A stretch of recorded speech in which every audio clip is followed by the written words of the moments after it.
Cuman kita tadi berbicara tentang kaitannya dengan dikotomi ilmu dan lain sebagainya. Nah, saya hanya ini mungkin berbeda ya, berbeda. Tapi ini saya kira penting. Pertama terkait dengan ini. Jadi saudara sekalian, analisa sementara ini ya, analisa sementara saya itu bahwa kebijakan yang ada di pendidikan sampai di sekolah itu eh, saya sebut sebagai kebijakan sekolah masa lalu. Itu banyak yang dibuat dalam bentuk formalitas. Maksudnya seperti apa? Kaitannya kebijakan-kebijakan ini seringkali yang penting ada, kemudian yang penting nampak, yang penting bisa menarik orang-orang yang mau masuk. Maka di uh, ini kalimat berikutnya saya sampaikan bahwa banyak kehadiran peserta didik ini kemudian diarahkan seolah-olah hanya memenuhi kebutuhan kerja pendidik. Jadi guru itu akhirnya banyak yang datang karena pengen bekerja sebagai guru. Nah, panggilan pendidikan ini sangat sedikit sekali ya guru-guru yang memang melakukan proses pendidikan itu karena panggilan pendidikan, panggilan jiwa sebagai seorang pendidik. Nah, yang banyak adalah panggilan ingin bekerja sebagai pendidik. Nah, tidak hanya pendidik, bahkan kehadiran peserta didik itu menjadi bagian penting untuk pundi-pundi kekayaan para penyelenggara pendidikan, baik pendidikan itu swasta maupun negeri. Ya, termasuk yang di negeri itu kan semakin banyak peserta didik juga semakin besar anggaran yang akan turun. Ini analisa sementara. Teman-teman boleh mendalami dalam konteks tulisan-tulisan nanti sebagai penelitian dan lain sebagainya.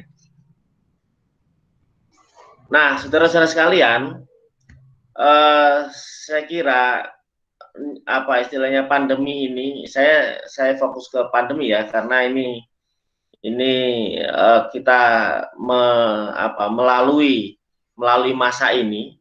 Jadi saya pengen waktu yang sesingkat ini saya menyampaikan ini. Jadi pandemi ini menyadarkan kepada kita semua, termasuk para orang tua murid dan stakeholder pendidikan yang lain, bahwa ternyata memang pendidikan selama ini ada sesuatu yang memang harus diperbaiki. Yang utama misalnya, banyak orang tua murid yang menganggap bahwa kalau dulu kan begitu menitipkan anaknya di sekolahan, sudah membayar sejumlah uang, mereka berpikir bahwa itu sudah selesai. Kalau misalnya anaknya tidak bagus, tinggal menuntut ke sekolah. Kalau misalnya pendidikannya kurang baik, dia menuntut ke guru. Nah, dengan masa seperti ini, semua disadarkan, termasuk orang tua murid, ternyata memang guru itu punya peran yang sangat penting dalam proses perkembangan putra-putrinya. Nah, masalahnya adalah siapa yang disebut guru itu? Apakah guru memang yang mengajar di sekolah saja, atau termasuk harusnya orang tua dalam konteks ini juga harus berperan sebagai guru. Maka akhirnya orang tua sebagian sadar betul bahwa memang selama ini abai terhadap pendidikan putra-putrinya. Nah, ini ya. Oleh karena itu, kebijakan yang perlu diperhatikan oleh siapapun penyelenggara pendidikan pada saat ini adalah kesehatannya. Baik kesehatan pendidik, tenaga kependidikan, kesehatan peserta didik itu harus menjadi prioritas. Bahkan kalau bicara kita tentang tadi pendidikan Islam ya kita kan diajarkan. Kalau saya setuju dengan apa yang disampaikan oleh Pak Ali Ridho tadi, bahwa dikotomi ilmu itu memang sudah mengakar di kita dan itu harus kita bongkar kembali ya. Nah, di Islam sendiri, saya kembali ke sini, Islam sendiri itu kan mengajarkan betapa kesehatan itu menjadi penting.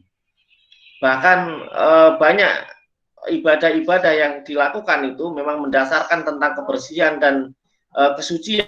Nah, itu kan sesungguhnya kembali kepada kesehatan. Kita diajarkan untuk mengetahui hal-hal seperti itu.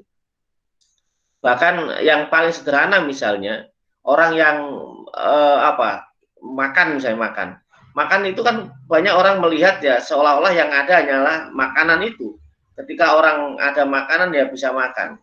Padahal kalau digali lebih dalam, orang tidak bisa makan dengan nikmat kalau dia sendiri tidak sehat.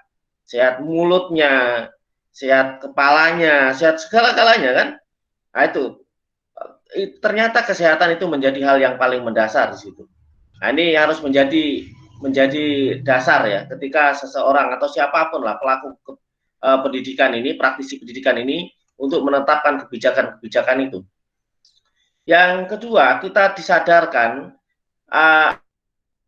pentingnya pembelajaran bermakna. Maka kebijakan pendidikan termasuk pendidikan Islam pun harus mulai ke arah sana ya. Jadi pembelajaran bermakna berbasis kompetensi hidup. Nah, kalau tadi bicara tentang Ibnu Sina ya. Ibnu Sina itu juga ternyata punya pemikiran kurikulum. Jadi kurikulum model yang ditawarkan oleh Ibnu Sina itu, kemudian anak-anak usia dasar dan kalau Ibnu Sina itu hidup itu dia bisa hidup. Jadi diajarkan bagaimana cara mandi, cara mengenakan baju, diajarkan bagaimana cara kalau istilah sekarang menggunakan anak itu harus diajarkan. Ini Ibnu Sina dan itu juga dipraktekkan oleh beberapa lembaga pendidikan ya. Nah, kalau sudah mulai remaja di dasar itu, dia sudah mulai penanaman ilmunya sudah mulai lebih luas lagi. Ya, Ibnu Sina memang tidak membedakan antara ilmu agama dan ilmu dunia. Ibnu Sina tidak membedakan itu. Ya, semua menjadi ilmu agama, hanya ada yang wajib ain, ya itu kan, ada yang tidak wajib ain gitu. Nah, kemudian di tingkat menengah ke atas sudah mulai praktek-praktek keterampilan. Nah, itu. Nah, di dalam kurikulum yang ditawarkan Ibnu Sina itu konteksnya adalah pembelajaran yang bermakna yang berbasis kompetensi hidup tadi. Yang ketiga yang perlu diperhatikan oleh siapapun itu adalah penghargaan individu.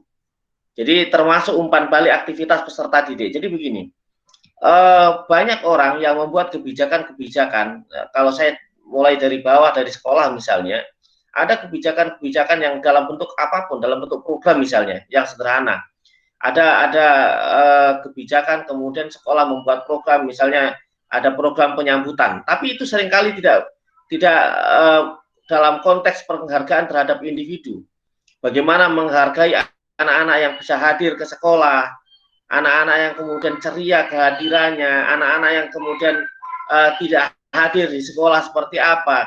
Itu kalau ada penghargaan misalnya, anak-anak yang tidak hadir sampai beberapa hari, mungkin ya tadi entah ditanyakan atau mungkin seperti apalah konteksnya yang akhirnya merasa dihargai keberadaannya.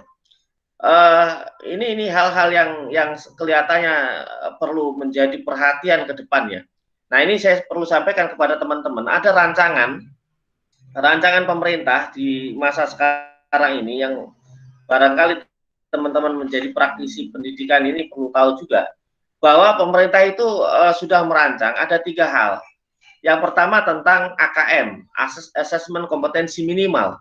Jadi nanti ke depan ini terkait dengan kebijakan Merdeka Belajar itu, lembaga-lembaga pendidikan itu nanti ada istilahnya ini di assess ya, ada asesmennya. Lembaga pendidikan itu diberikan wewenang yang lebih besar daripada sebelumnya. Tapi dalam konteks dalam tiga hal ini nanti akan diases ya. Literasi, numerasi, dan sains. Nah ini, saya kira tiga-tiganya ini juga menjadi penting dalam konteks pendidikan agama. Jadi silakan nanti teman-teman mulai bagaimana merancang tiga hal itu supaya menjadi kelebihan ya. Kemudian ada survei karakter. Kalau dalam konteks pemerintah kan jiwa Pancasila, tapi survei karakter ini sesungguhnya adalah karakter yang memang harus berkembang sesuai dengan usianya. Anak-anak itu harus memang memiliki karakter positif sesuai dengan usianya. Yang ketiga, penilaian lingkungan sekolah. Ya ini terkait dengan kenyamanan. Termasuk misalnya dalam konteks pandemi seperti ini harusnya kita memang melakukan yang terbaik. Jadi mungkin disadari atau tidak, hampir banyak negara memang terkaget-kaget dengan adanya pandemi yang sifatnya mendadak ini. Ya, sehingga banyak orang yang tidak mempersiapkan diri. Ya, kalau hal apapun yang memang tidak mempersiapkan diri dengan baik, tentunya ya merasa ada hal-hal yang berbeda. Ini pun dirasakan oleh praktisi-praktisi pendidikan, kemudian orang-orang yang terkait, para orang-orang yang terkait dengan pendidikan itu ya. Nah, maka lembaga-lembaga pendidikan harus mulai bangkit ini. Jadi teman-teman sekalian, orang tua murid kan ini juga harus diperhatikan ya. Kita sebagai orang-orang yang ada dalam pendidikan ini kan ada kaitan erat dengan orang tua murid. Orang tua murid atau siapapun yang menjadi mitra pendidikan itu masih terfikir masa lalu. Jadi perkembangan seperti ini, perubahan seperti ini tidak mudah untuk kemudian kita switch dengan lebih cepat. Kalau dulu misalnya terkait dengan penghargaan tadi, dulu di kelas itu ada ranking. Ranking itu sesungguhnya penghargaan. Menghargai anak-anak yang memiliki kualitas lebih bagus. Tapi akhirnya setelah ditemukan kecerdasan majmuk itu, dianggap ranking itu tidak menghargai yang lain. Sehingga ranking dihilangkan, kemudian ada penghargaan yang lain. Kembali ke penghargaan tadi ya.